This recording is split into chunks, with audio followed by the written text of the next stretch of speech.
Assalamualaikum. Welcome Freka Bistalk Tua.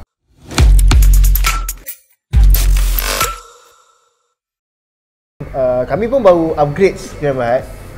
Kita nampak kalau tanya kita tahu Liga Las buat. Kita tahu betul Liga Las buat. Kalau tak kita tak panggil lah hari ni tak. So okay, basic thing lah. Mungkin ramai nak tahu. Sejak aku pun baru tahu. Mungkin ramai nak tahu. Kita ambil basic. Ramai sangat orang berniaga kat luar tu buat enterprise. Sebab dia orang rasa enterprise ni macam lesen. Sebenarnya enterprise bagi aku bukan lesen lah. Lesen lah yang buat dekat GKL ke BBT benda. Kenapa dia orang kena upgrade Sdn Bhd dan kenapa dia orang kena bermula enterprise ataupun kenapa kena bermula terus ke Sdn Bhd? Okey, kau mungkin boleh terangkan dulu apa itu enterprise basic atau Sdn Bhd macam tu lah. Aku tak berani nak cakap kenapa hang kena upgrade now. Aku sebab benda tu on the business owner himself atau herself kan. Sebab kalau hang faham structure enterprise, then hang rasa benda tu sebab bila hang buat business kan, hang punya goal is only to make profit saja. Okay. Whatever it is, hang enterprise ke, hang sole prop ke, hang partnership ke, hang Sdn Bhd ke, hang punya goal is always to make profit. And kalau hang faham macam mana hang nak make profit, then an enterprise tu dah cukup untuk buat profit macam mana goal hang dah set, then shouldn't be problem. Okay. Tapi yang aku boleh share apa dia the differences lah between enterprise dengan Sdn Bhd ni. So very basic sekali, enterprise actually even dalam sistem SSM kan, Suruhanjaya Syarikat Malaysia, dia panggil itu as business tau. Okay. Business. And then hang punya business name, let's say Tuah Enterprise. Okay. And then hang ada business registration number.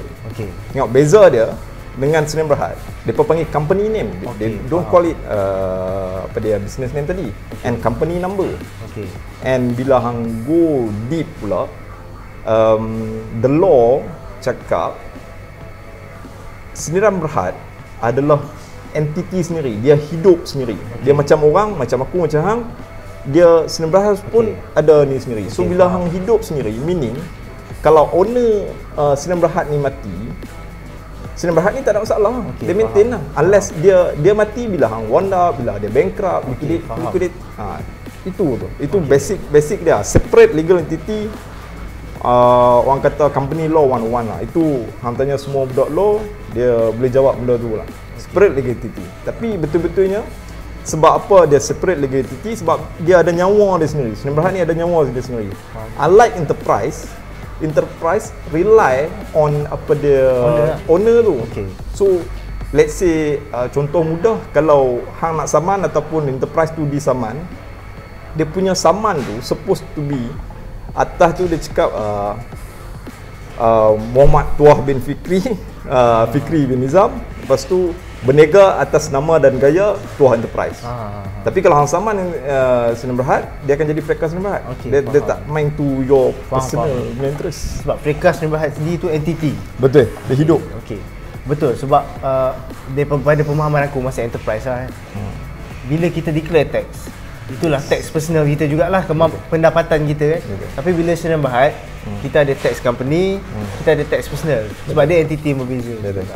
Benda ni aku rasa macam kau cakap lah, kalau dia rasa boleh buat untung enterprise, tak ada masalah.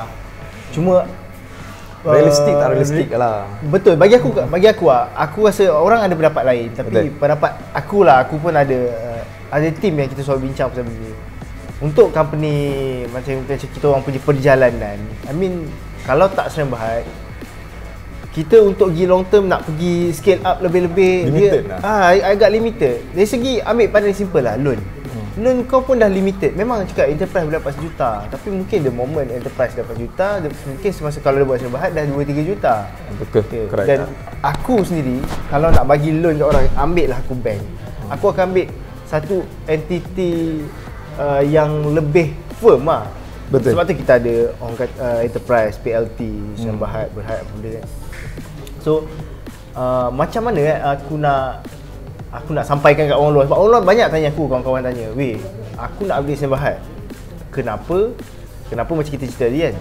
Sebenarnya macam mana ambil step permulaan bila yang orang tu dah kena start, ada certain sale cakap kalau kau dah boleh buat 10,000 sebulan sales, upgrade Sdn Bhd. Tapi kita tahu bila kita upgrade Sdn Bhd, ada kos-kos yang kita kena fikirkan, kosek apa benda kan. So kau ada tak pendapat pribadi atau pengalaman kau bila yang seseorang tu patut daripada enterprise upgrade ke Sdn Bhd, dan macam mana flow dia? Siapa yang kena refer? Apa yang kena buat? Bila aku rasa benda tu personal lah, should be personal to the business owner lah. Okay. So kalau aku let's say bila hang layout hang punya plan untuk this year, hang kata hang nak buat income 5,000 sebulan kan untuk enterprise hang. So the next year benda tu dah jadi banyak lah. Untuk hang nak increase, bila hang nak increasekan benda tu, company ataupun business hang tu nak kena ada macam contohlah nak beli aset, beli aset. Enterprise tak boleh nak beli aset sebab dia bukan orang, dia bukan entity. So kalau hang beli, contohlah hang beli building, hang tak boleh guna nama enterprise tu. Hang kena hang guna nama personal hang tu. Tapi maybe can be guaranteed by your business lah. Compare tu bila hang ada Sdn Bhd tu ada power untuk own property. Faham tak? Dalam grant tanah tu later boleh keluar nama Sdn Bhd tu sebab benda ni hidup.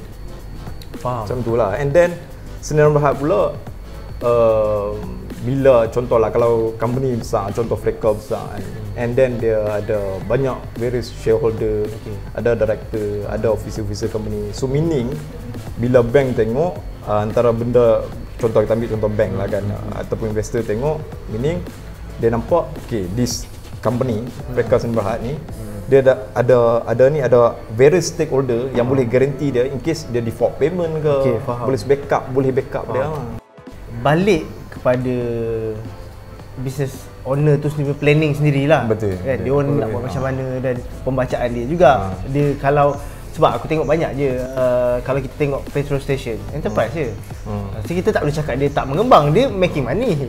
Tapi yalah, walaupun macam tu kan, aku bila balik tu personal, aku nak cakap tak realistik untuk hang aim tinggi dengan enterprise. Aku rasa tak realistik lah. Kalau orang lain rasa realistik, then orang lain rasa realistik. Personally, aku rasa tak realistik untuk maintain enterprise je. Pasal apa? Contoh kalau hang nak own property yang hang seorang je ni, hang je boleh own property. Compare to Sdn Bhd, hang director, hang dah own satu property. Betul. Company yang boleh own lagi satu property, kan dah ada benda yang boleh backup kan. So personally aku rasa tak realistik untuk aim higher punya goal dengan enterprise. Tak realistik, tapi itu one man punya opinion lah. Kalau orang upgrade Sdn Bhd, siapa yang dia kena cari? Siapa yang kena cari? Konsep. Yalah, kita ada konsep macam-macam. Mungkin nak cerita sikit pasal company hang kan. Satu. Nombor dua, hang boleh tak perlu spesifik tak apa amount tu, tapi apakah charge yang compare dengan enterprise ada dalam Sdn Bhd. Apa yang kena contoh, termasuklah auditing ke apa benda. Hang bagi average ke apa benda terpulang. Kalau benda tu PNC hang boleh bagi average je. So apa dia? Ini kalau aku cakap ni kacau market ni, aku dah mungkin hang tak aku rasa hang sebut je lah apa kos yang ada.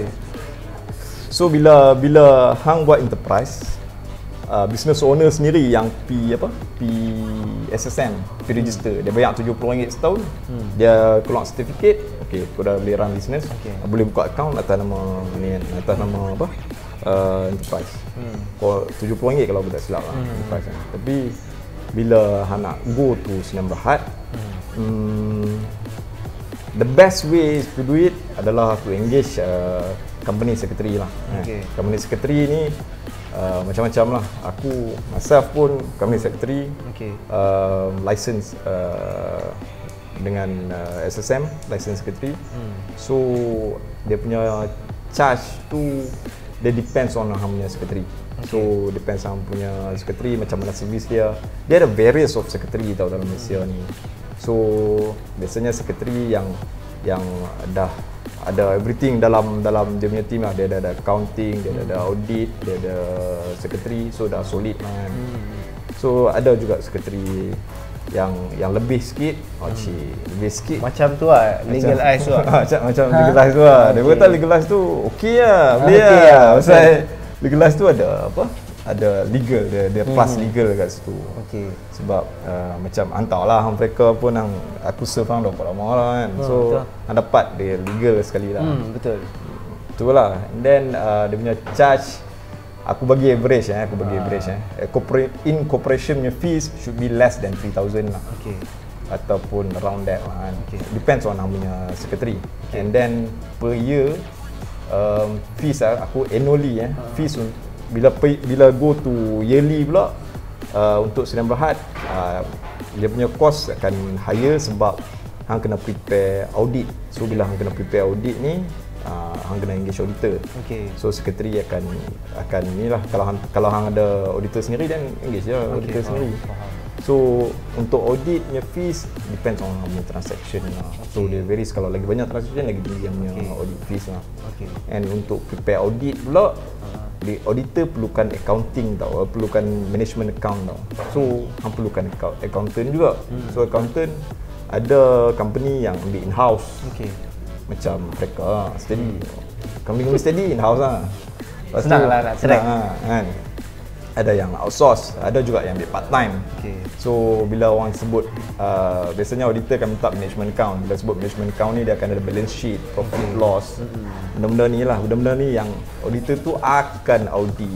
Okay. So audit ni dia check dia check pimai, okey, tengok crack apa semua.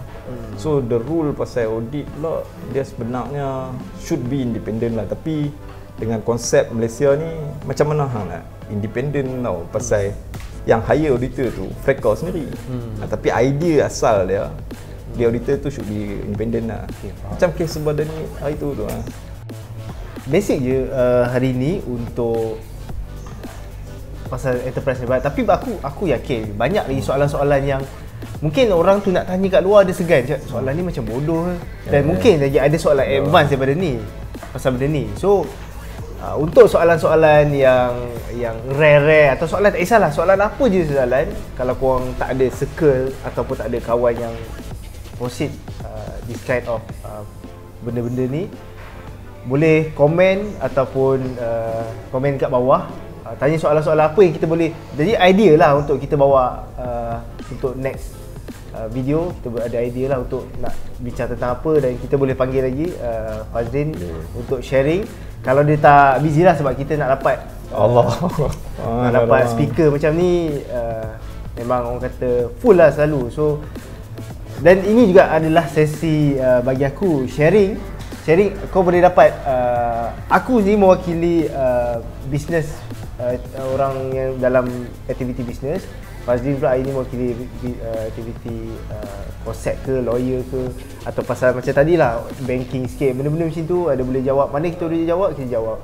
Kalau tak, kita panggil lah, akan datang mungkin next video orang yang pakar nak jawab soalan tu. So apa-apa boleh komen bawah untuk soalan seterusnya. So last but not least, kalau orang tengok masih sembang legalize ni guys, dia orang dengar lah konsep lawyer. Nak tahu lebih lanjut, kau ada website ke apa yang diorang boleh cari? Website aku generic, tak ada budget. So website aku boleh head to aku punya website www.legalize.my. And then kalau nak email pun to hello@legalize.my. Okay. Pada yang dah tengok video ni, ada benda nak tanya tentang apa yang kita sembangkan dalam video daripada awal tadi sampai sekarang, boleh, kalau tanya pasal tu boleh tanya ke Legalize, ataupun boleh terus komen bawah, kita boleh engage terus dengan dia orang, apa yang ke mana perlu pergi, ataupun jawapan soalan tu kita akan bawa ke next video. Dan kami amat berbesar hati kalau boleh suggest kita apa benda-benda isu yang kita boleh bawa ke video seterusnya. Okay, so sampai sini saja episod Fake Habis kali ini. So bye bye.